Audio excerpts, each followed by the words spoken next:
And we are live. Hello, comic book guys and gals, and welcome to Comic Mag Musings Live, joined by three of Kentucky's most wanted: Novamadd 1966, Alex Big Blue, and you better believe Spidercomics 7. Three outlaws: Waylon, Willie, and whomever else. Look out. Yeah, because these three are taking your crown. What's going on, fellas? How are you? Doing well. I'm good. Absolutely. Excellent. We got a fun little show planned today. I figured with the beginning of the new year, what better time than now to reflect on any changes that we may have, or at least encapsulating our concepts and our plans for going forward for this year with how we want to go about attacking the hobby and collecting specifically. So that's kind of going to be the topic today. How are we going to collect in 2021? Any differences from previous years? Anything in particular that we're looking for? Anything in particular we're looking to stop doing? Those types of things. And if we have time, we have a couple unboxings to do a little bit later as well. Warlord, how are you doing? The wheels quickly came off the bus as the Jackson Roy Kirk has entered the chat. Jackson, how are you, sir? And it is a gang of rascals, I can assure you that. One saint and three rascals. So good to see you, sir. Thanks for joining. Jackson's a good fella. I don't care what Alex, Brandon, and Nick say about him. James, good to see you, sir. Yeah, you ain't joking. It looks like a wanted poster. You got the marshal right here, and then the three desperados that are surrounding him, and that would be the wanted poster at the at the U.S. Post Office. 88 Jester, Chris, how are you? Good to see you, sir. 88 Jester, local fella in Phoenix, and also sent, I believe, at least one AOK to Alex Big Blue. Yeah, it was pretty awesome. It was recent, actually.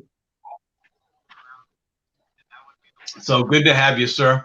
Again, we are going to discuss our particular collecting preferences for the new year and whether or not we're going to make any changes from previous years as far as it goes to collecting, planning, budgeting, those types of things. Are we going to attack 2021 any differently when it comes to collecting comic books than we have done previously?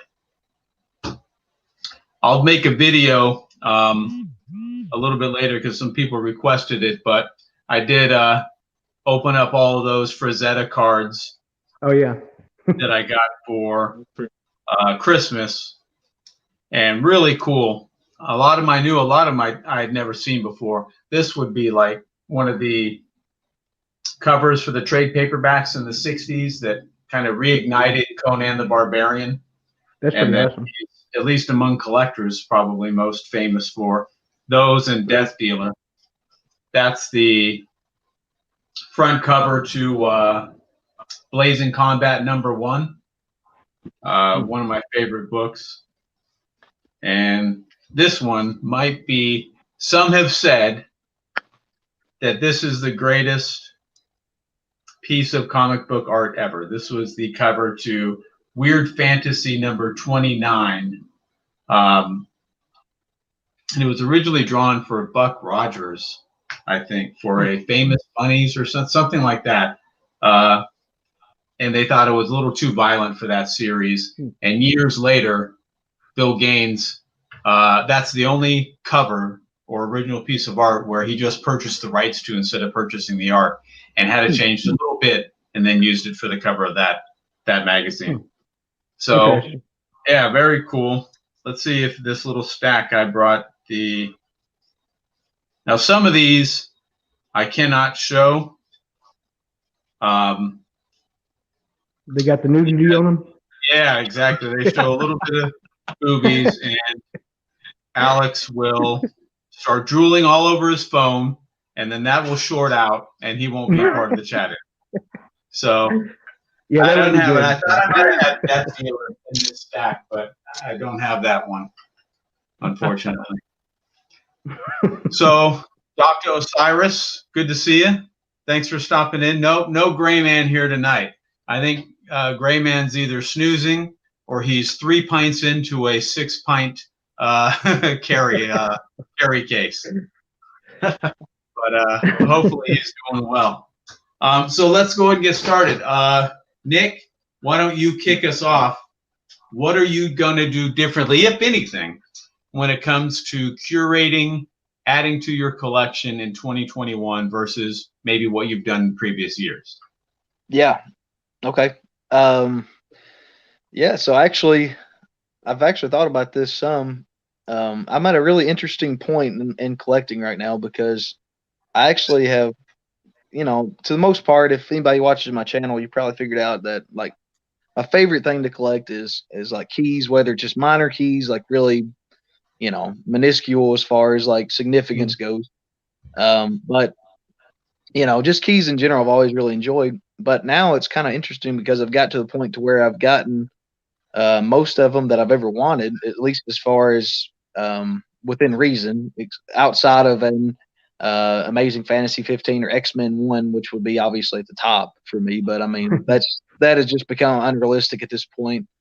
I'm not going to drop that much cash on. I actually think I'd feel guilty spending that much money on books. And I know you would. I would force you to A-OK that to me if you did do it. That way you wouldn't have that guilt, of course, anymore. Yeah.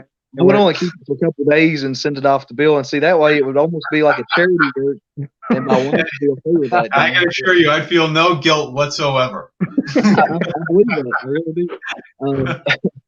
But outside, within reason, I've pretty much purchased all the main characters, like their first appearances of all the main characters that I enjoy the most. And so now I'm kind of had to shift my focus a little bit because I'm like, now I'm just kind of chasing a few rabbits that's not really of significance. It's like I can live without pretty much any other key, honestly, at this point. Not that I wouldn't like to have more. It's just I'm not really chasing any. And I think one of my goals would just be to enjoy the hunt more this year instead of like having to track down like a certain book or really looking hard on eBay for, a particular book. Yeah. I think I'm just going to try to enjoy like the thrill of the hunt more and just kind of, wherever I'm at, if I'm at a comic shop or a flea market or whatever, just enjoy it. And if I like it, if I don't have it, I may pick it up, may not. There's like no pressure at this point. And I think not that there was before, but I mean, I just kind of, if I would like zero in on a book and like would just go hard after it until I got it. Sure. And like really watching, eBay and then like really looking for it. But it's interesting because I'm at a point now where I'm like, now I'm kind of wondering, and I don't read a whole lot like of books, so I don't want to get like books just for reading if I don't think I'm going to have time to read them, and right. Most of that's just a time issue. It's not necessarily that I don't want to read them. It's just I kind of have to really be deliberate on what I'm getting now at this point. So I think, my main goal for this upcoming year is to just enjoy the hunt and then try to think of ways to preserve my favorite books a little bit better, maybe storage, consider that a little better. I'm going to try to get more of my Silver Age keys in Mylar. I don't have all of them in Mylar right now, so definitely that's one of my goals to make sure I'm, doing a good job taking care of them. And then also another thing, I guess that's what I'm wanting to do as far as I guess my goals: enjoy the hunt and then preserve the books I already have, do a good job of trying to take care of them. And then as far as what I don't want to do, is I'm going to try not to accumulate too many books this year, because I'm spatially challenged at the moment. So I just don't think if I take on too many, I'm going to be able to take care of them properly and store them like I want to.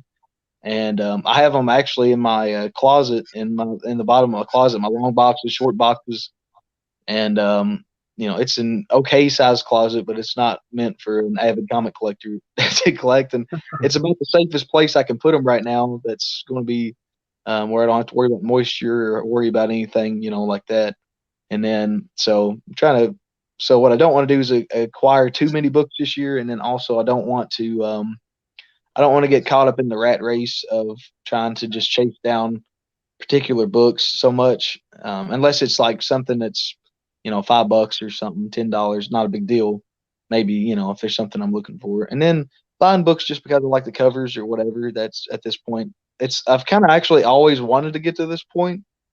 When I was younger, I just bought keys all the time just because I loved them. And I was like, I'm going to buy every key. And now it's like, now that I have most of them that I've wanted, now it's kind of cool because it's like if I just see something that I want, I'm like, cool, this looks cool, or I like this cover, I'm gonna pick it up while I'm here. And Right. I've kind of always wanted to get to this point since as I've matured as a collector, I guess. Now I've gotten to the point where I'm like, now maybe, just if it piques my interest or if it looks like a good read or just like the cover, why not give it a shot? And then if it doesn't bring me joy later down the road, sell it or trade it off or A-OK it or whatever, It's And, it's freedom, isn't it? It Yeah. gives you a sense of freedom. Yeah. I think that's and I'm kind of glad that it's got that point. It's I don't know, it's weird. It's like a bittersweet thing because I've always enjoyed like really going that hard after books because it's like I think it's a lot of fun doing it that way. But now it's like, there's not any books that I'm like, I have to have. So I'm like, well, now I should just enjoy this because it's almost like, it's weird because it's almost like I'm retiring from buying keys, but at the same time, it's almost what it feels like. So it's like a bittersweet thing, but it's also cool because, like you said, it kind of frees me up to just buy whatever and not feel like I have to, get whatever. And one of the things I've noticed in the community is a lot of people get caught up in the rat race of, you got to have this new book that's coming out, the new variant. You got to have this big key, you better get it now, and I've always, right? yeah, exactly. It is like horrible. And I've noticed that on YouTube a lot. Like people get so caught up in it to where, like I don't know how people afford to keep up with some of this stuff. Like I honestly have no idea. I mean, that's great if they can, but I would just issue a warning to anybody out there, like don't break the bank for buying comic books. Like it's not worth it. Okay. Like it's not worth it. It's not worth having to eat ham sandwiches all week just because you had to get the newest key, coming out or whatever. I've actually sold Alex 3 different times, and that's the only way I can afford it. I'm not even sure that's legal, but I've sold them into indentured servitude to 3 different people just to get money for new books. Yeah, Arizona, it works. Yeah, no. Yeah, when you start selling off Fringe, it's getting pretty bad. You're getting the number has gotten out of control at that point. So. I think so. I think that's something that people need to really consider. Like, I know, like I love comics, I enjoy them too, but you have to prioritize and you have to think about what's really important. Like, I know people buy books. Some people buy books every single week on New Comic Book Day. I'm never going to be one of those people, and honestly, like there's some weeks where like hardly anything even looks interesting to me, and it's just being honest. There's stuff I would rather spend money on some weeks than comic books, frankly. And if it's not something that I have to have, then I mean I'm okay with passing and be like, no, I'm good. I don't hardly ever buy newer books anyway, but some of them's worth it. I just don't. There's just something else I'd rather honestly have. So that's just kind of where I'm at as far as my headspace goes this year. Just try to enjoy it and just, I mean, if we're not enjoying the hobby, what's the point? If we're just collecting just because we're trying to keep up with the Joneses, at that point we're in it for the wrong thing, and it's going to be toxic, and it unfortunately that spreads like wildfire on YouTube, and people get caught up in it. That because so and so bought something, they got to have it. They got to have everything 9/8, and I mean, whatever floats your boat, whatever makes you happy, but it shouldn't. If it's not making you happy and you just feel like you have to do it, you're obligated to buy something because somebody else likes. You're in it for the wrong thing. And we have to enjoy it. If we're not enjoying it, we're not doing it right. So that's kind of where I'm at, and I just want to have fun with it, enjoy the hobby, enjoy collecting, and appreciate the books for what they are. So that's kind of where I'm at.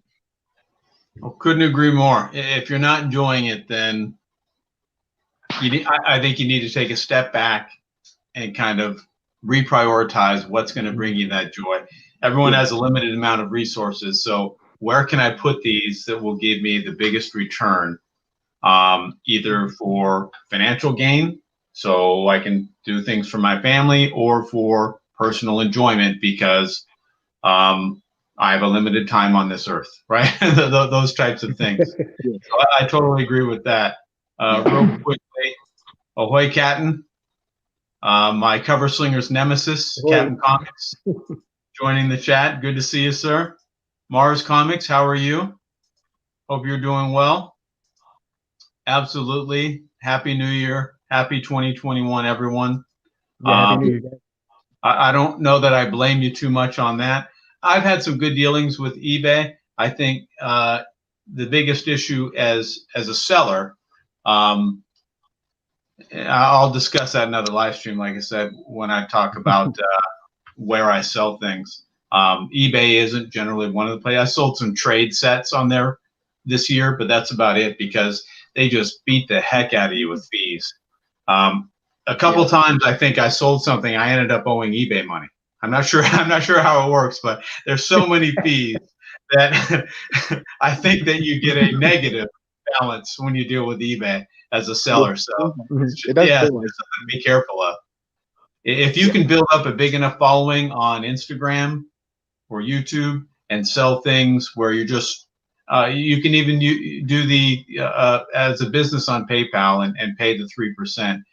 You'll come out ahead and you'll be able to sell it to someone for a little bit less money and just avoid eBay altogether. yeah. I That agree. is, unless you run with a Spidercomics 7 kind of mentality and then find one of your friends who'll just buy basically every book that you bring to his barber shop. That's right. He said, don't hate the player, hate the game, Brandon. That's right. Oh, man. All right. So the 88 Jester's got to fill up those cabinets. He's ready to rock and roll. Nothing wrong with that. Sounds good. And James is ready for a flying suplex. Doing the rings.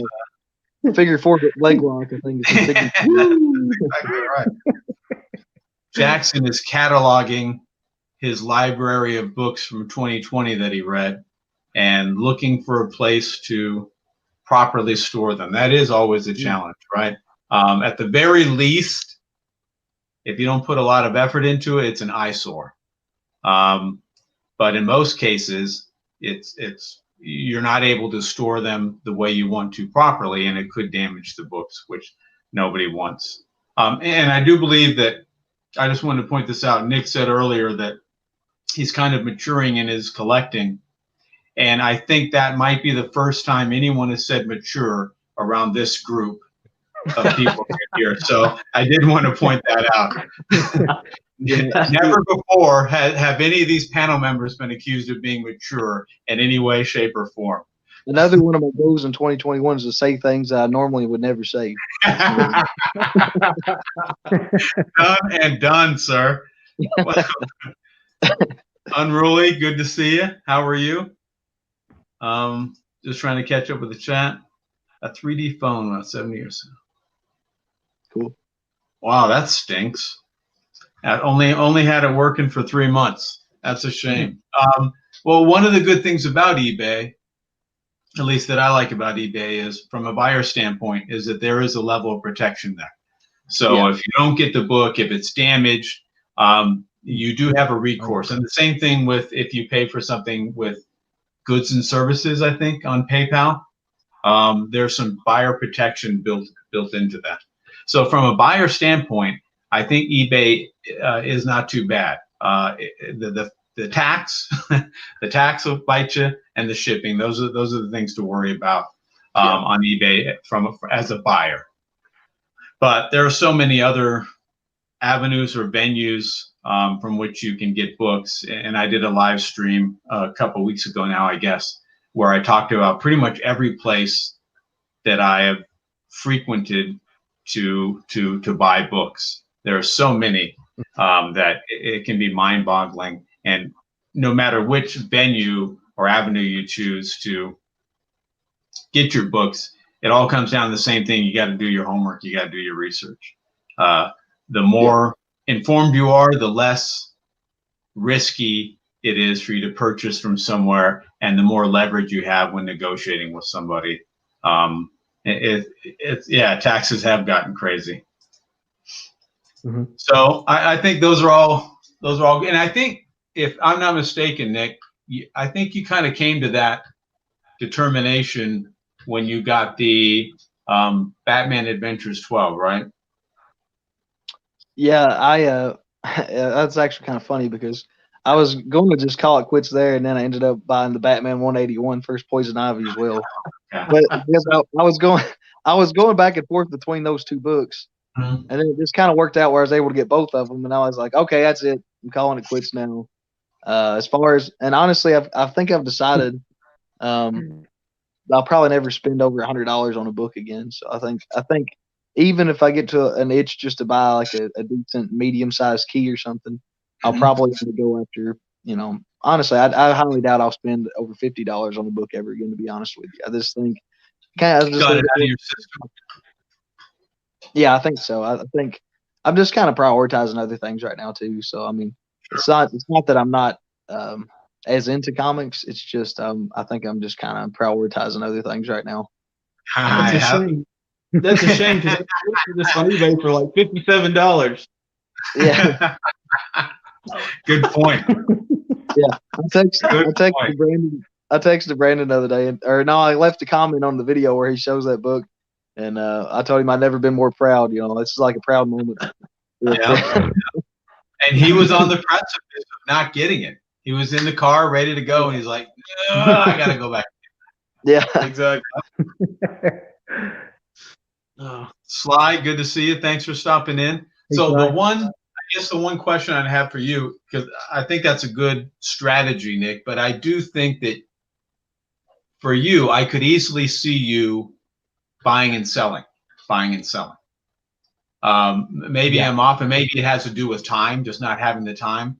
But it seems like that's something that is in your wheelhouse to maybe spec on some minor keys, flip them later, and turn a profit, and maybe get to the point to where you start generating some positive income from the hobby, and then maybe you reevaluate things. But I could see you going down that road. It seems like that's something that you've been good at in the past that you could do in the future as well. Yeah, that's always a possibility.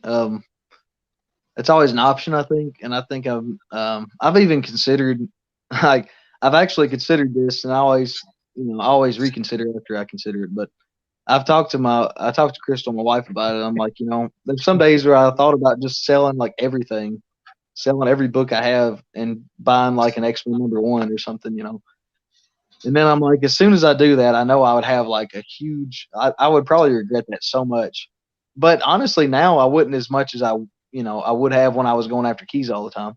But even still, like, I think I would rather have a bunch of books that I really enjoy, and kind of for different reasons. I would never sell some of my books just because of the sentimental value. Ones that I got from my wife, or ones I got from my grandmother, like years ago when I was a kid, or some of my family members have bought for me. Like, some of those I would never sell. But as far as like most of my keys, of course, I had to purchase myself. So most of those, though, honestly, some of them mean something to me for different reasons, I guess. But I don't know. I have thought about selling off some and buying some stuff that I could use or need too. So yeah, that's definitely something I've been considering. It's just I could easily see a Spidercomics brick and mortar store at some point in the future if you were ever going to go that route. I'm just saying. Yeah, I would love to do something like that. Honestly, I don't think the hard part's just getting something started. I think, and then you have to stick with it, because at first it's going to be so slow, and now it's at the point where anything that's a brick and mortar store, not just comic shops, is like getting hit so hard, and it's ridiculous that the big government's trying to take over. It's the big corporations, they're trying to smuggle, this snuff out the little guys and suffocate them. And I don't know. I don't think that's something that's even really in the realm of possibilities these days, unless it's like a side hustle and you have a means of a building or an area that's already intact that somebody's like, here, you can just do this on weekends, or you can do this through the week on certain days. Right. That would be something a little bit more like rent or something feasible if it's not out of this world pricey. Then you could probably make some money on the side. But as far as doing a gig like that full time, I think that's out of the question at this point. for not just me, but honestly, I don't see how anybody can make it right now with all the You'd ridiculous have to be in a restrictions. bigger area, a much bigger area than what we have here, probably. Yeah, exactly. If he was in the city, yeah, but actually, where you can generate revenue and then have a lot of options as far as you could go to a flea market and buy like a bunch of long boxes, make money off them or something like that. That's a good point. You need the foot traffic, right? Yeah, exactly. And now it's hard to do, especially around, like Brandon said, around this area. It's really tough to. I mean, it's hard to even find places that have comic books, let alone that sell very many of them. Right. No kidding. They pop up today, and then like 3 weeks, a month, 2 months, they're gone. Yeah. So. Right. Yeah. It looks like the 88 Jester picked up Conan the Barbarian number 24 for his birthday. Ooh, Well, happy yeah. belated birthday and congratulations. That's a great book. That is the first cover appearance of the she-devil with a sword, from my understanding. So good for you. That's a great book. Love it. Yeah. It's Sonya. And Jackson's just saying, beware, Nick. That's all he's saying. He's saying, if I'm being nice to you, it means I probably want something. So, Good point. Good point, Jackson. Good looking at it. so yeah, I think what you describe, what you're kind of thinking about, that's like the DS Comics. If you guys have ever watched him, that's like his method to collecting, where it's almost like nothing he has isn't for sale, and he keeps a very small collection of books and just flips them and flips them and flips them to build up a bigger amount of money to buy bigger books and bigger books. That's the way to do it. Yeah, it's like he has no. To me, I don't know if I could do that to that extent, because it's like he has almost no emotional attachment. But I get it, where he's funding the hobby through his books. It's not taking any extra money from him, and he gets to own them for a while. Right? He gets to say, yeah, I had this book or I had that book, and he catalogs it and has photographic evidence that, yeah, I had that at one point in time, but I let it go, and because I wanted to get this book a little bit more, and just kind of switches back and forth. And just like you said earlier, when you sold Alex at least twice, you had no emotional attachment. That's right. You just kind of. I'd buy him back No, really. yeah, and then sell them again. Yeah, exactly. Speaking of Alex, we're going to jump over to you, sir, and kind of get your take on your collecting. Let's see if I can do this right for this year. There we are. So what do you got for us? So there's a couple of things, I guess, at least. One of the things is I definitely need to start prioritizing a little bit more what I buy so I don't get massive amounts of volume like I've been doing. Because I only have so many boxes, need to keep those a little bit more in shape. Maybe get rid of a couple extra ones for AOKs or something like that. So besides of that and being a little bit more, getting more quantity, what I can, a little bit less quantity rather. And then just keeping all that in shape is probably one of the things. But on the fun side of it, I definitely want to finish some mini-series that I've been reading and enjoying a lot. I have some issues out of each one just about that I don't have except for a couple.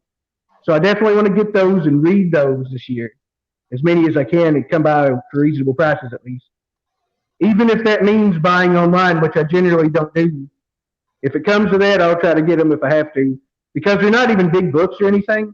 It's just ones I really want that I don't see out. So, like Absolute Carnage number... Huh? What would be some examples? Absolute Carnage number 3, for example. I just can't find that one for whatever reason. Have all the other ones read. The first one, loved it. So I want to get that one and some more like that. And then besides the...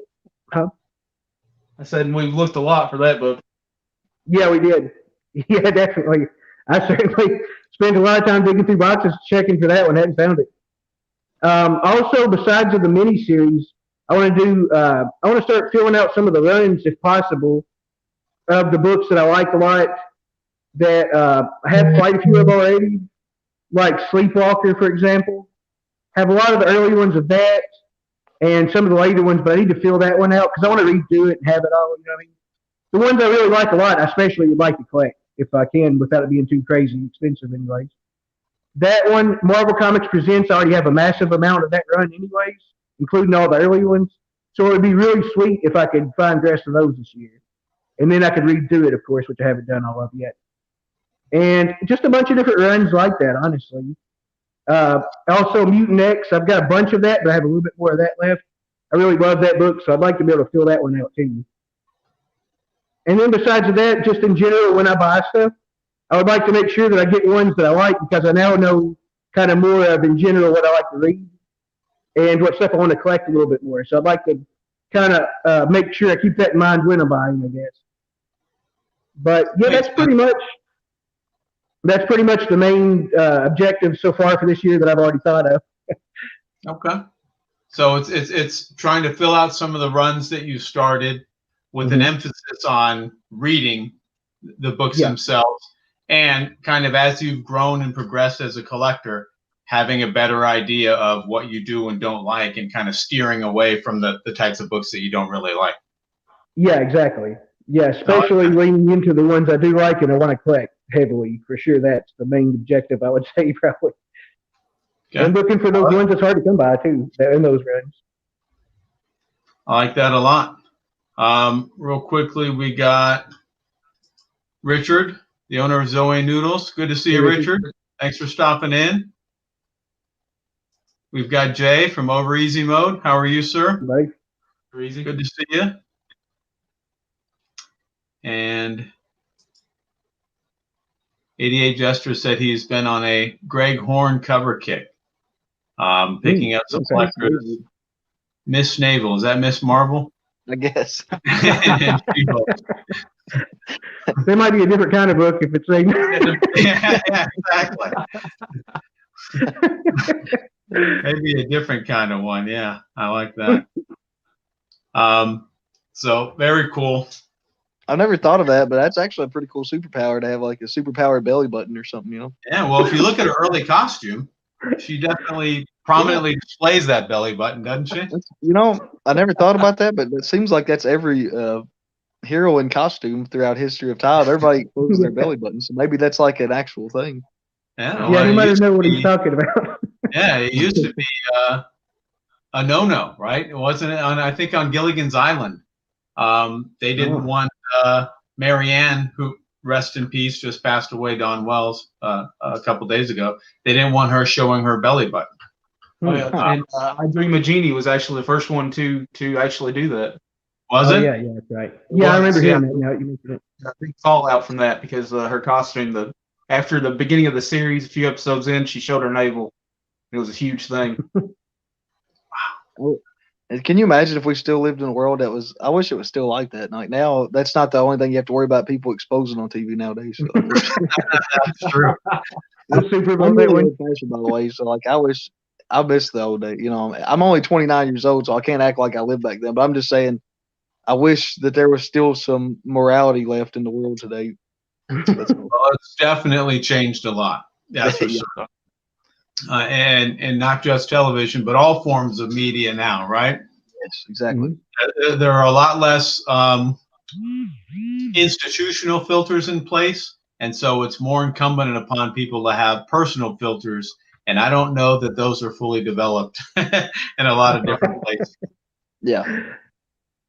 Speaking of not having a personal filter, Varangian Vigilante has joined the chat. Good to see you, VV. Our barbarian brother from Austria. Samuel David, how are you? Good to see you. And 88 Jester says, honest, it wasn't me. It was Spellcheck that did it. Although I think it would work either way. I think this game would have worked just fine. Don't worry about that at all, man. It was funny. Yeah. All right, so we're going to shift it over to the bearded one. And we're going to see what, if anything, he's going to do differently this year when it comes to collecting. Really this year, upon hearing Nicholas's deal where he's not going to buy any more Key Comics for a while, I'll probably have to go somewhere else to try to find my keys. Yeah. But, or that means more for you and less competition from Nick, right? There you go. No, I actually bought the first comic that I've ever bought on eBay this past Christmas for the wife. So I'm kind of messing with that a little bit. I had a pretty good experience with that. Ended up getting ASM 59 for pretty awesome. Nice. But anyway, I'll probably turn to that a little bit more and try to watch those because this one apparently had really the scans weren't taken very well, so it looked like there was a huge chunk missing out of the corner. Oh, And okay. I got it here, and it wasn't. It was actually a completed cover, like real sharp edges. So anyway, I'll probably turn to eBay a little more. As far as my collecting, I've kind of been trying to slow down some. Been trying to get some more focused kind of stuff going on. Got digging through my comics in the back room, and I've realized I just have boxes full of filler books from when I first started. So I'm going to start slowly shifting some of those out and try to focus on some bigger books. And also some smaller books. Those little Mighty Midget comics and Fawcett comics. I've started picking those up. So this you mean year, literally smaller books? Oh yeah, these little books here. Yeah. I'm going to start. I think that's going to be my goal. The title of that one right there that you were showing. No, not that one. No, that one scares Alex. That one right there. That title just drives me bonkers. There's no Volts that's a doctor. All right, can't be. That's true. That's true. Criminals mostly, but no, that's awesome. I've seen those in your halls. Do you have a specific place that you look for those? Or are you saying now I'm going to look on eBay to see if I can get some of these? The last two times I found them at random comic shops. Actually stuck back in the cheaper Western comics or in the odd places like that. So I think I'm going to try to focus on those and see what I can get in the wild. If I have to, I'll turn to eBay. But I think that's my primary focus. I want to try to collect all of those this year, which might take a little bit more of my comic budget away. But I'm going to try to do that and try to focus on some of the earlier origins that I like in key books. And in the meantime, I'll pick. Can you show those again, Brandon? Oh, absolutely. We've got Dr. Volts. We've got,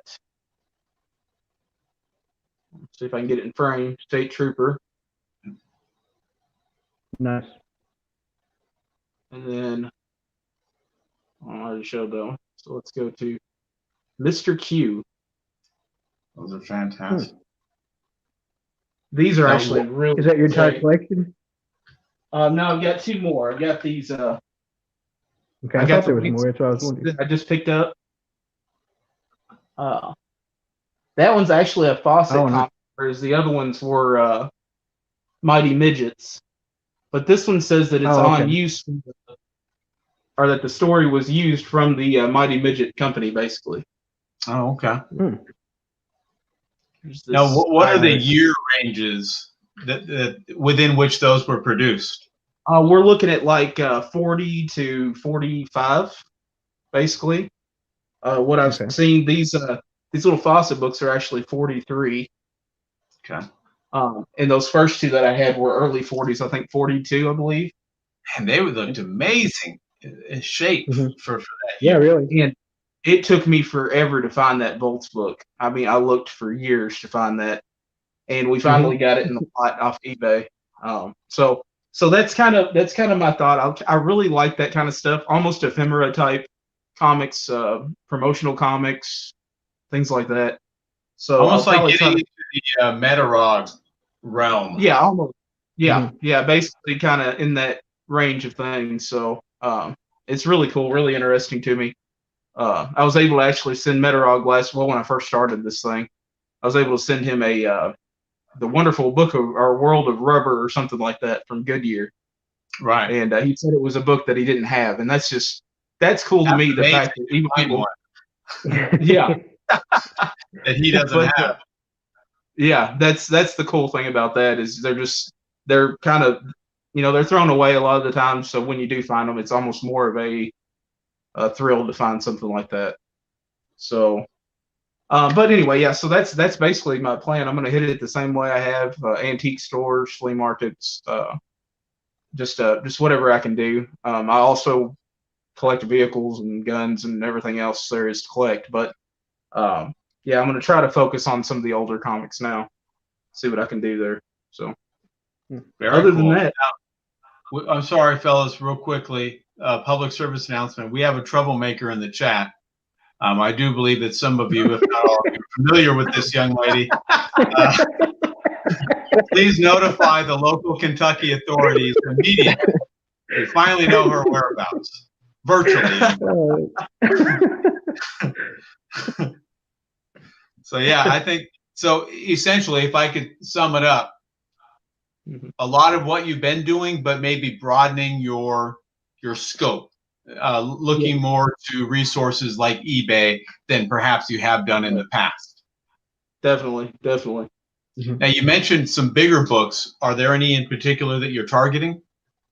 Not really. Right now, don't have a lot of early Batman stuff, and once Nicholas got that Poison Ivy, she's one of my favorite characters. That one really jogged my interest there on that. So, so I'll probably try to find one of those.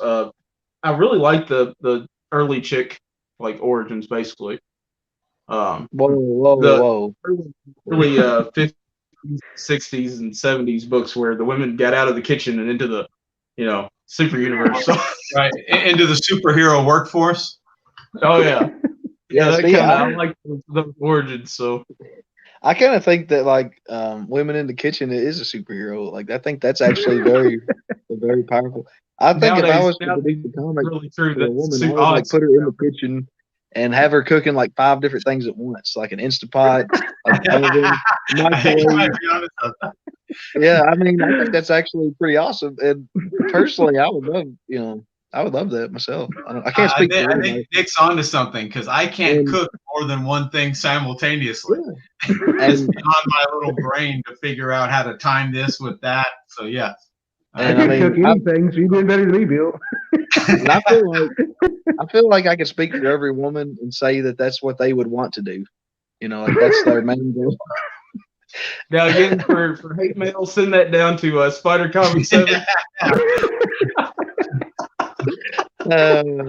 Speaking of Spidercomics 7, this is the first time that I've used his new logo on one of the thumbnails.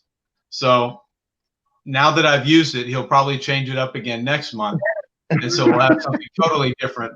And I try to keep it fresh, Yeah, absolutely. Nothing wrong with that. And I don't know if James is still in the chat, but James Gallegos was cool enough to draw a little logo for me, and that's the one that I used in the thumbnail as well. It's like a sword and sorcery styled comic mag musings. So it was very cool. So thank you, James. I very much appreciate that. Super talented. That's awesome. Yeah, He's very talented. Hey, Jackson, if you don't care, don't tell my wife to watch this video after I said that. Where's that at? Don't tell her to watch this on the replay. She's probably watching this on the live stream. She'll probably kill me later. All right, see, Jackson's trying to turn this into a Star Trek themed chat like he does with Genome and Jay on Friday Night Chats every chance he gets. Star Black is horrible. I think my favorite episode of Star Trek is when Han Solo gets with Gollum and they search for the ring thing or something. I'm not sure. I don't follow any of that crud, so not a fan of that junk. And I start thinking of different ways that I could put my head in the oven when they start talking about Star Trek on those chats. Well, any woman who knows her way around the kitchen knows to keep your head out of the oven. So that means I need to get my butt in the kitchen a little bit more, huh? He said, Gino and Jay appreciate the classics. I bet they do. That's why they appreciate you, Jackson. You're classic. And that was a classy comment. What's that? That was a classy comment by you, Bill. Yeah, classy fella, despite what everyone else says. I'm pretty sure that's the classiest thing I've ever heard you say about Jackson. You might be right. It pains me to say that. And then we got Jay. You're welcome. Jay, who is working on the Transformers video that will be out sometime in 2022. So a little bit more editing to touch that one up with, and then that'll be done. So Bill, what are some of your goals, man? So for this year, what are my goals? So I did put out a list of 21 books that I'll be targeting for 2021. Don't know that I'll be able to get any of them, but I think that does make it fun. It kind of helps me at least organize and concentrate and plan towards acquisitions versus being, it forces me to be a bit more disciplined about collecting than maybe I would be otherwise.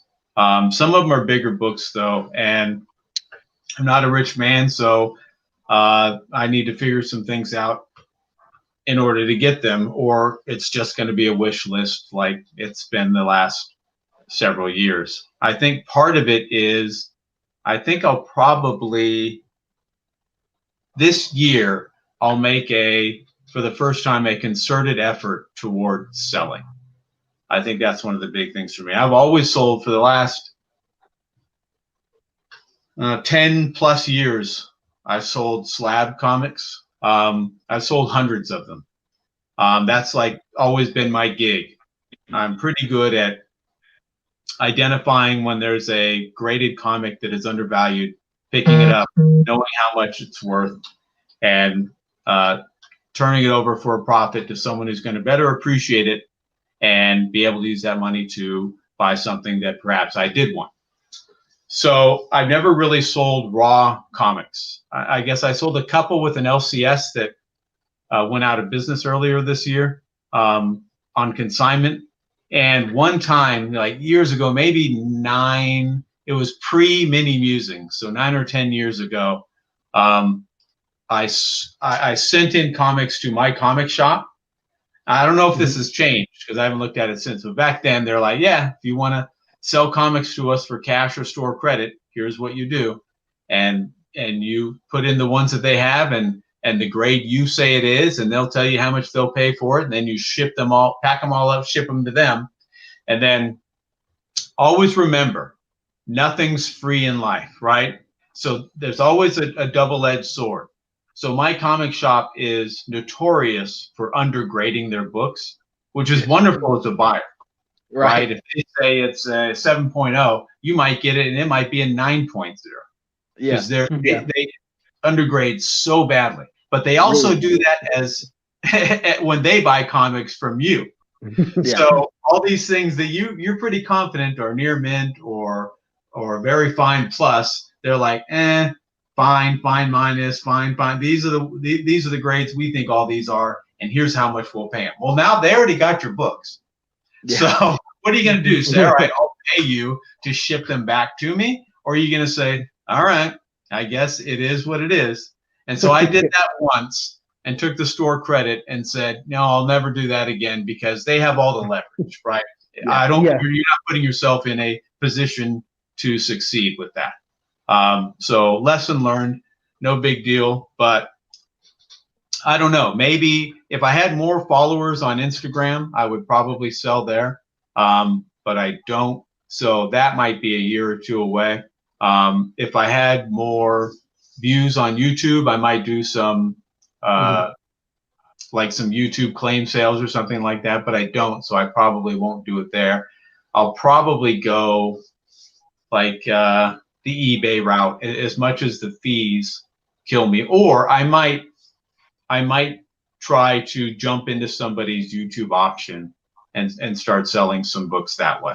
But I have I have like so many books and so many of them that I've read and I enjoyed the reads but it's not something that I collect, and it's just taking up room, and I'm paying money to store something that I don't necessarily want anymore when I could use those resources to buy something that I do want. So that's I'm going to try to figure out some way to sell some of the raw comics that I have. I don't have really too many issues selling graded ones, but the raw ones I've never really sold, and that's the preponderance of what I have. If you choose the eBay route, selling your raw books, I've never. This is kind of amazing to me. It honestly kind of blows my mind. Like all the raw books I've sold on eBay, and I've sold a bunch. I've never one time had anything negative, like any negative feedback. And the only thing I've done, I think that's helped. I've kind of taken the whole my comic shop approach and always undergrade my books like really bad. And that way they're always pleasantly surprised when they get them because they're expecting, I might put 8.0 and it's probably like a 9.4, and they're like, whoa.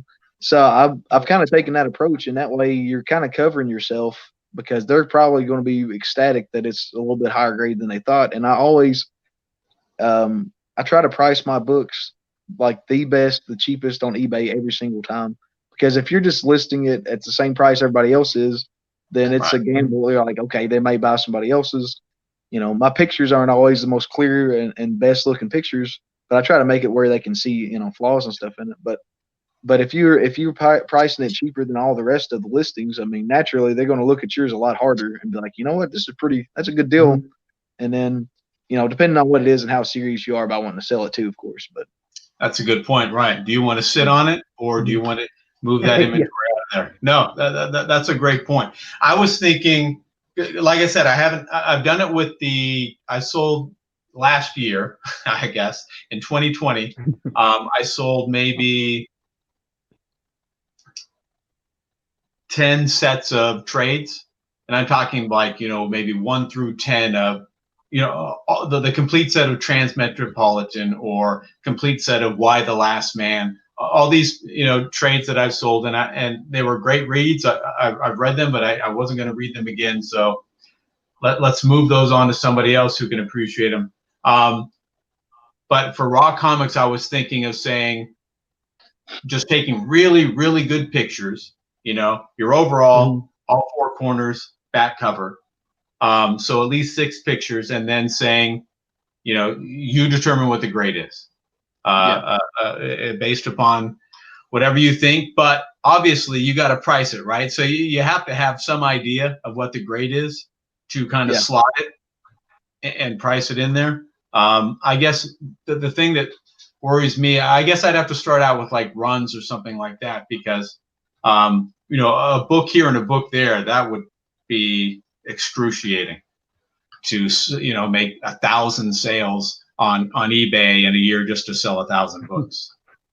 That'd be my biggest concern. If you're only selling them for, like, I don't know how a lot of sellers make money. I guess it's just because they have such a vast inventory on there. But like there's some of them it's like $4.99 free shipping. Like that would kill me to sell that many books. I have like a stack of books that I've shipped and taken to the post office and have made like $1 on every one of them. Like that would be so cool.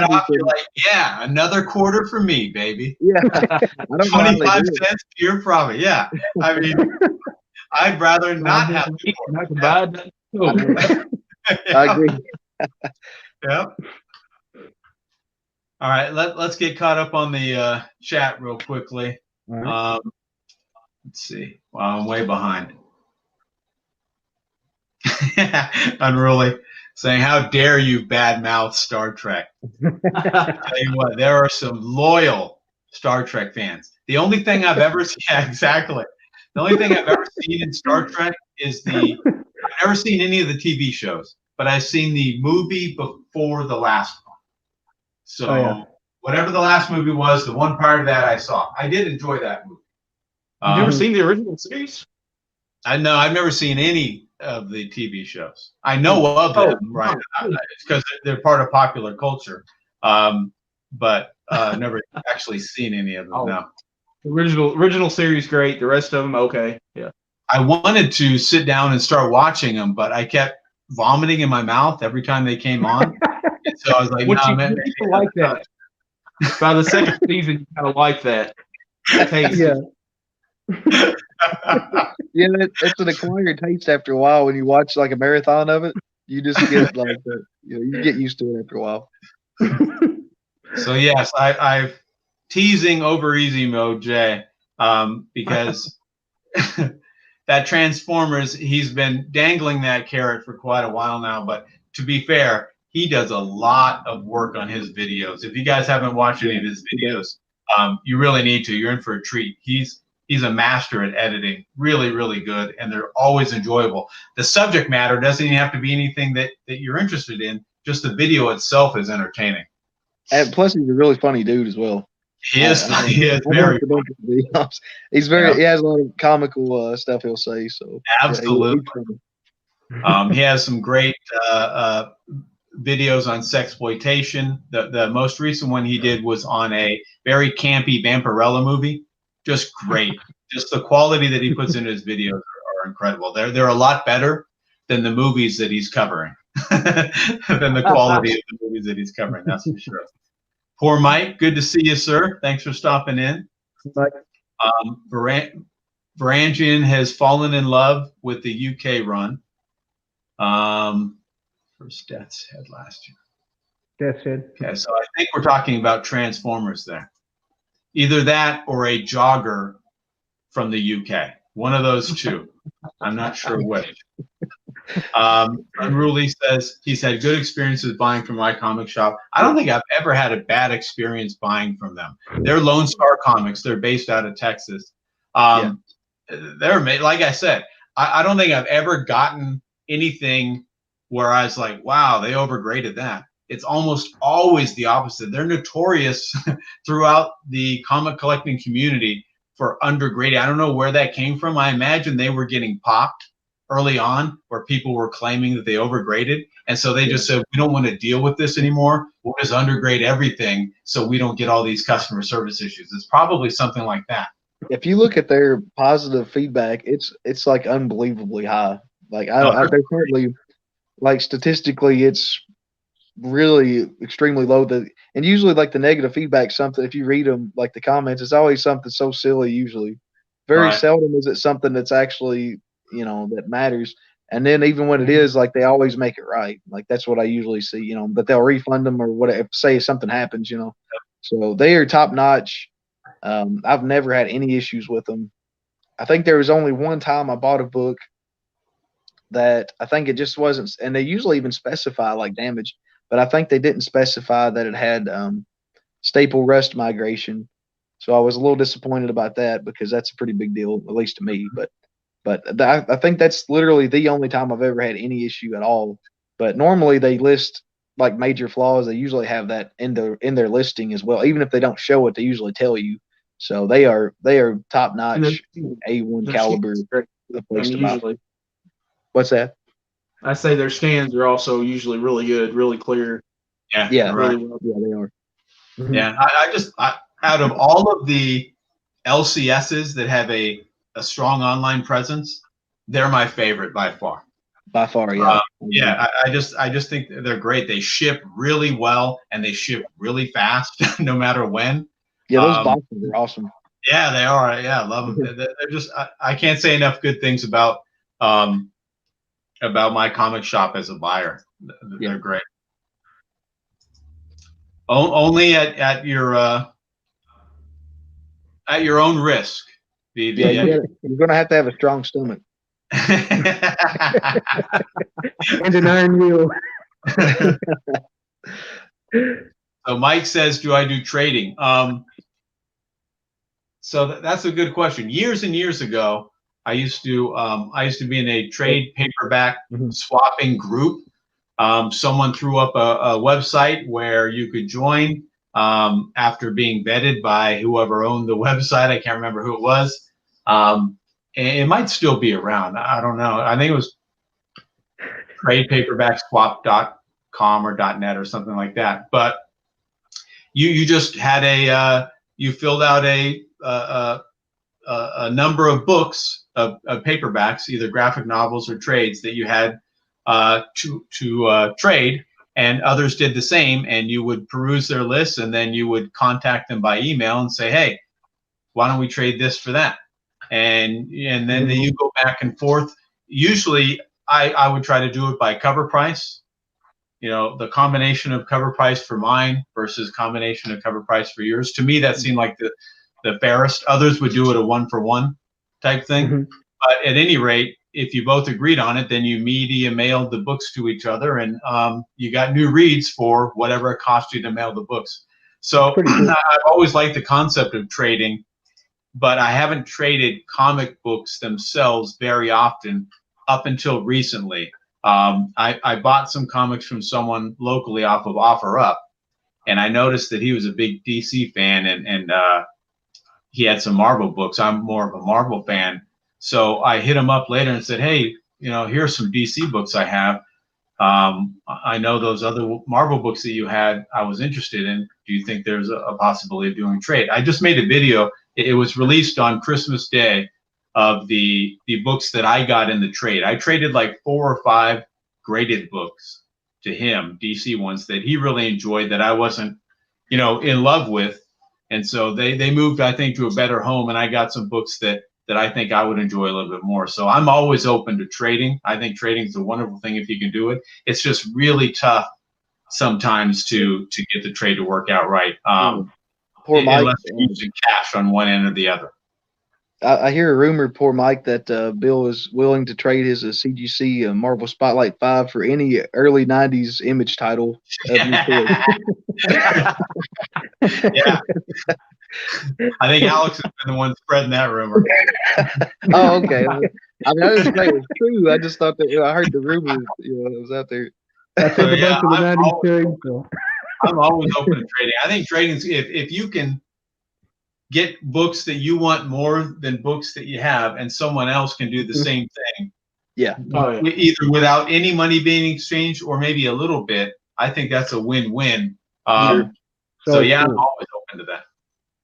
Yeah, we've talked ourselves, Alex and Nicholas and I have talked about getting some boxes together and getting together and doing some trading amongst ourselves. And Brandon, I wanted to when we get a chance, we need to do that because I think we would both benefit. You go through my collection, I go through yours, see some books of interest, and we can make something happen probably.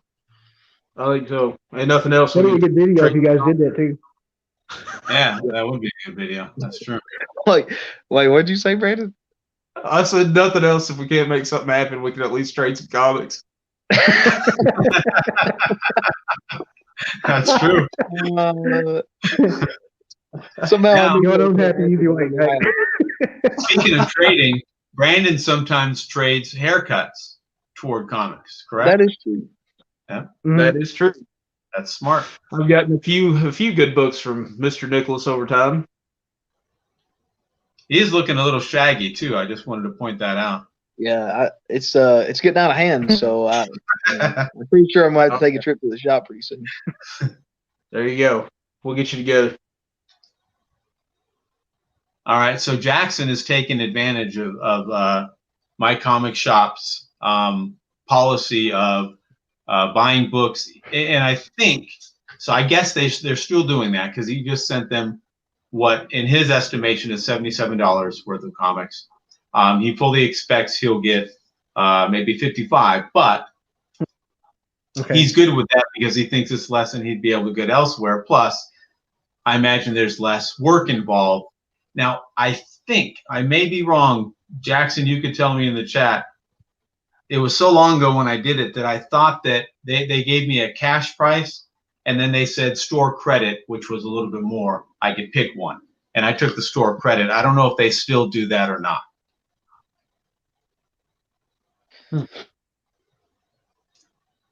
Well, fellas, I think I'm going to pop out here.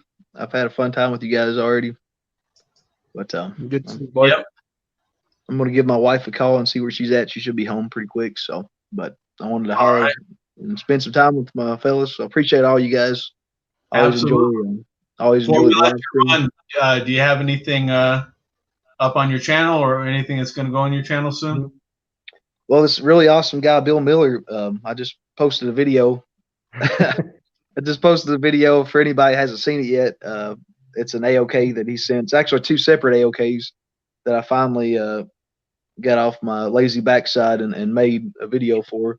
And then also I've got a Christmas /LCS /eBay / whatever else combined haul that I'll try to. I actually already recorded a video. I'll probably give it a few days, and I'll probably try to upload that one, and then that way it'll probably have me caught up finally.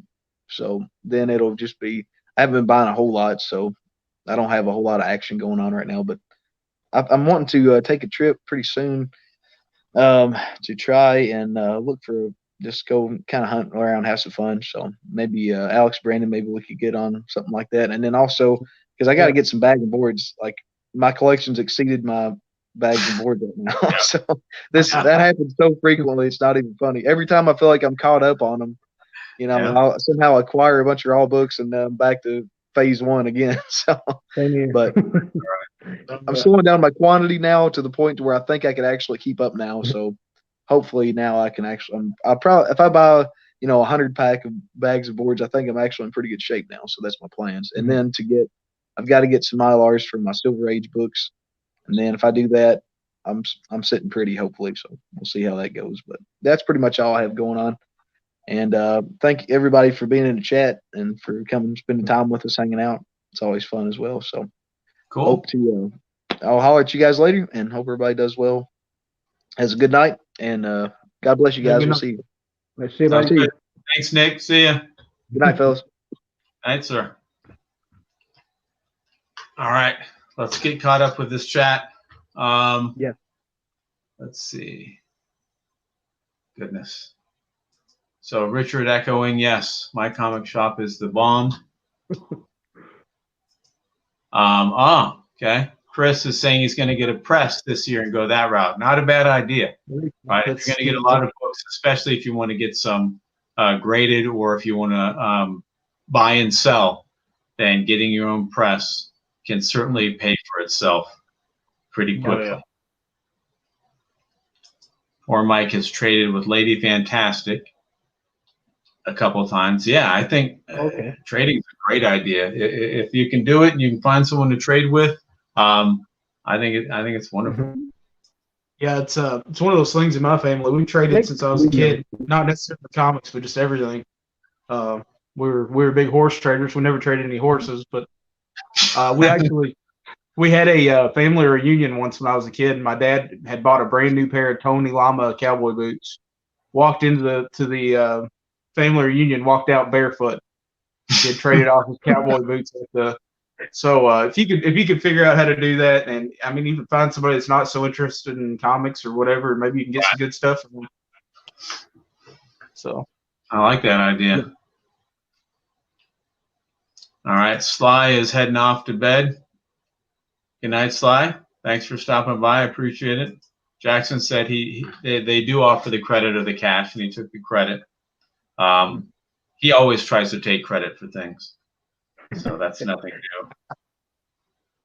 Oh, yeah. So CLZ folder. Yeah, that's another thing. So I keep all my stuff in a spreadsheet, but I've been thinking I might go the route of CLZ or writing my own app or something like that too. Because it's like if I need to know whether or not I have something, I don't know. I'd have to go home and check on my computer. Right, I don't have anything at the ready to say, oh yeah, I have that, like on my phone. But with CLZ, job of that myself. Right. So honestly, with a lot of my back issues, I don't even know what I have sometimes. Certain runs, especially. I mean, honestly, I'm going to try to do that this year too. I didn't bring it up, but yeah, I'm going to try to categorize the ones a lot better and get them in the right boxes and stuff. Hopefully. All right. Fingers crossed. Absolutely. Brandon, do you use any like software or any app to track your collection? The closest thing that I use is I carry around a little black notebook. If I'm really particularly looking for one run, like if I'm got an ASM run, then I'll write down what I need in that book. Okay. Short of that, I don't really have anything other than throw them in boxes, forget you got them, and then look at them in 6 months and be surprised. Yeah, I think, correct me if I'm wrong, Jester, if you're still in the chat, I think he has something similar, or I think he has like a book that he writes down what he needs and stuff like that. He may also use like an app, but I'm pretty sure he also that he'll take his book with him to know what he needs or what he doesn't need type of thing. And I'll also cross-reference between eBay and my comic shop and Key Collector and all that too. So that's a good idea. Yeah, Key Collector is fun. That's invaluable there. Yeah, I think I I just recently, because like I said, I am thinking about selling now. I used to use Go Collect a lot just to get an idea of fair market value. But they're not as accurate as some other sources, number one. But number two, those are based on CGC slabbed prices. So GPA or GP analysis has a monthly subscription fee, and I subscribed to that just recently this month to see if I am going to start selling raw. I think that might be a little bit better, give me a better idea of what some of the books are worth raw to price them properly. So we'll kind of see how that works. Oh yeah. All right, real quickly, we've got, of course, an unboxing. Nice. I think I'm going to go ahead and make my my way on out, boys. All right, Brandon, thank you for stopping by. You have a wonderful evening, sir. Same to you. Same to you. So, yes, he does use CLZ, and he uses his Bible on the runs. All right, see you, Brandon. All right, let's get this thing started, Alex. All right. I'm gonna make a prediction. All right, go ahead. Predict away. I'm gonna say there's a Conan book in there. I think always a good guess. Yeah. I hope it's the same one too that has all the variants. I think you've always got a good chance of getting that one right. Yeah. This is it. I'll make myself a little bit bigger. Let's see. Don't take any roids. Yeah, exactly. All right. Got some Scotch tape, and it's more than one book between two pieces of cardboard. Oh, okay. Cool. So I'm not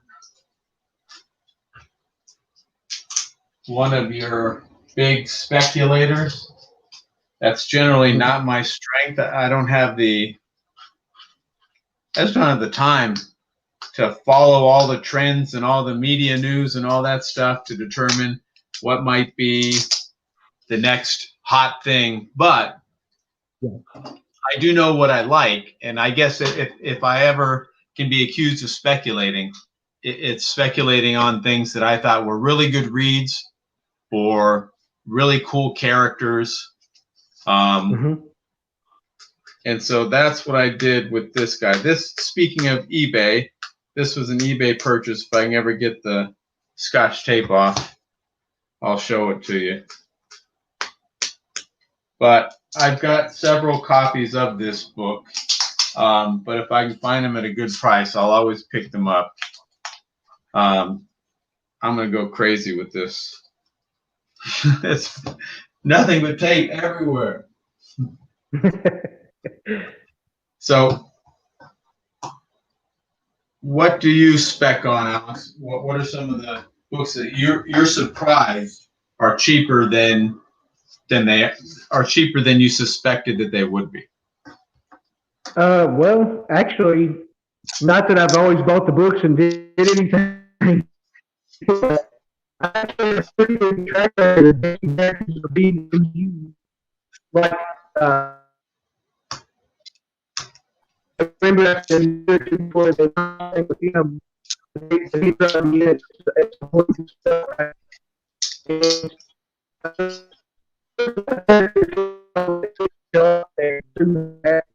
so minor characters that people in the comics don't give a lot of credit to, that I speculate on having right sometimes. So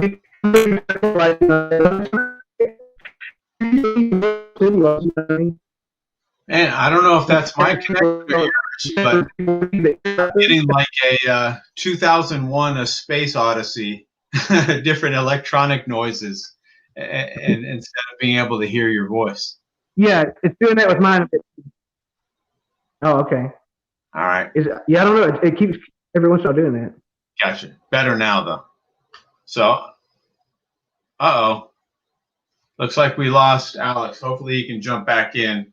And right when I got the Scotch tape off of this stuff, all right, maybe he's there. There he is. You're back. Okay. Right, yeah, it's hard to tell if it freezes or not. Yep. You there? You good?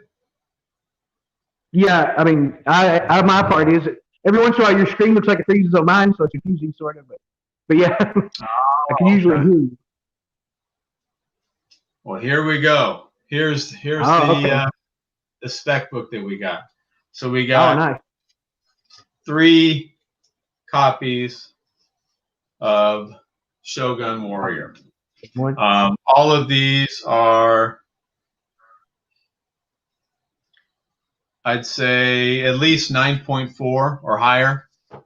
But nice. Great series. Really enjoyed that one. And so I guess if I ever be accused of specking on anything, it'd be something like that I've read and enjoyed that I think is still pretty undervalued. So I got those for a pretty good price from the same seller and figured I'd jump on that and hold on to them and see where things go. Yeah, that's really cool though. And is that one of those ones that was a toy line as well? Yes, it was a Japanese toy line. So Shogun Warriors, Micronauts, ROM Space Knight, all 3 in the same conceptual vein, or they're licensed properties that Marvel did comics for. Was the comics first or toys first? Or was it toys? Yes, the toys were first. Yep. But oftentimes the world was created by the comic books and not by the toy manufacturers. Yeah. Okay. That's actually pretty smart. I wish they did it more often, maybe. Absolutely, right? And that was that was kind of what happened with He-Man with the cartoon, right? The cartoon folks created the whole He-Man world, not the toy designers. Thank you, Richard. And very true. Jackson Roy Kirk says, I'm not a speculator, but I do make a spectacle of myself. Can't argue with that. Novamadd, he's turned from the bearded barber into the bearded chef. So he's making it tonight. Always good to see. Yeah, he cooks a lot, actually, whenever we hang out. Yeah, absolutely. Well, I want to know what the heck he's making, you know? I think he makes a little bit of everything at some point. Yeah, I bet he does. We got one more. We'll do one more, and then we'll call it. I bet. This time it'll be a Conan, sure. Yeah, I was going to say, I bet Alex is going to predict Conan again. And like I said, that's probably never a bad guess. Red Sonja is my number 2 guess. Right, so we got to get this. Got some plastic tape holding it down. So we'll get that off. Is it covered in tape like the other one? Not as bad as the other one. Just enough to kind of hold it in place. I think. By the way. So here we go. I haven't looked at it, so you guys get to see it first. Sweet. Oh, all right. I was just talking about that. So that was one of the other licensed Japanese toy lines. One of the odds. Yep. ROM Space Knight. So again, I guess if I'm going to spec on something, it's going to be something that I've read and enjoyed. So this, I would probably put at an 8.0, maybe an 8.5. But ROM Space Knight #1. Those are the 2 books. Yeah. I always liked ROM. It's one of the books I'd like to pick up at some point, just to have the first one anyways. Yeah, it was a great series. It ran for 70-some issues. I've got all of the floppies on that one. And just really, really well done by Bill Mantlo. It looks really cool. I think I have 1 issue or 2 so far randomly, but I don't have the first one or anything like it. But I'd like to actually pick up that one. Didn't you get one in a draft? I think I might have it. Might have been where I did it at. Was it the draft? Okay. I think so. I got one, but I was like, was he not? I was having flashbacks like. And then we still got this troublemaker. In between burning the water, he's adding chats. He's adding comments in the chat. So those are the two ones we got. We got 3 Shogun Warriors #1 and 1 ROM #1, and we'll see. Sit on those. Like I said, I can't keep up with, this first appearance, that first appearance, or these media things. I just kind of buy things that I thought were really good, and I'm like, wow, I can't believe they haven't done anything with that. And with licensed properties, it's a little bit more difficult because obviously they have to pay licensing fees and figure out who owns the license to the character now, all these years later. So we'll see. Maybe nothing will happen with those, but they're still pretty cool books. So I'll sit on them and enjoy them. So that'll do it for our chat. Alex, thank you so much for joining us. Real quickly, do you have anything going on? I know that you mentioned you might be doing some more Which is Better videos shortly. Yeah, I have. Well, to start with that, I have one Which is Best already in the can. Got it made and filmed already. So I haven't released it yet. I'll probably do it either tonight or tomorrow. Also, I have a little bit more stuff from Christmas that I didn't show off. I showed most of it, but there's a couple of different things. So I'll do that probably. And I'm also thinking about doing a lot of different stuff this year, trying to maybe do some more top 10 of my favorites list, stuff like that. And just kind of, they have a lot of ideas floating around that I think are cool that would make for good videos. We'll start trying to get a little bit more of those out there as well. And maybe start some more series if I can think of something that works.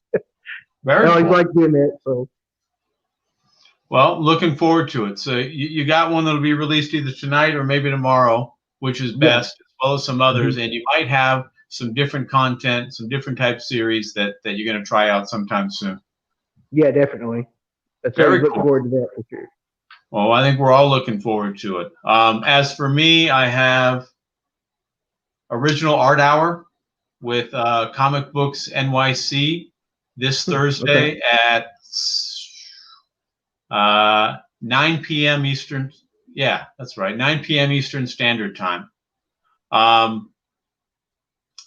I'll have Cover Slingers on the Gray Man's channel this Saturday at 2 p.m. Eastern Standard Time. And I think I might be on Rod the Rican's stream that he does his drawing. I think it's Lame or Frame. No, it's a drawing type show that he does where each contestant has like 2 minutes to draw something, and the chat gets to vote on who does it. We're kind of going back and forth, so I may or may not be on that. I certainly don't have any artistic talent, but if he wants a sucker to be on the stream, I think I'd be happy to do so. So should be busy, but I'm looking forward to it, and hopefully maybe in a couple Sundays I can get together with the Kentucky crew again and we can chat about something else. Sounds good. All right. Well, thank you again, Alex. Thank you everyone for being in the chat. Appreciate it. Hope everyone has a wonderful 2021. Yeah, happy New Year, everybody. We're taking over the world. One comic